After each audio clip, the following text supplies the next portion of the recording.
Не купувай тази къща, ако искаш да живееш в апартамент.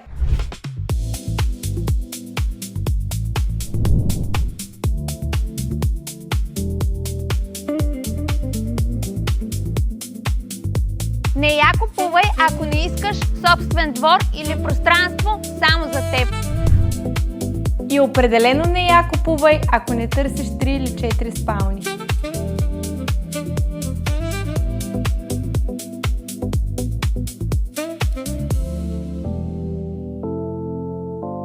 Не я купувай, ако не търсиш ново и качествено строителство. И най-вече не я купувай, ако не искаш тишина и спокойствие. Ако си мислиш, че спокойствието е на 40 минути от Бургас, не! Защото Маринка е само на 15. А ти би ли избрал спокойствието?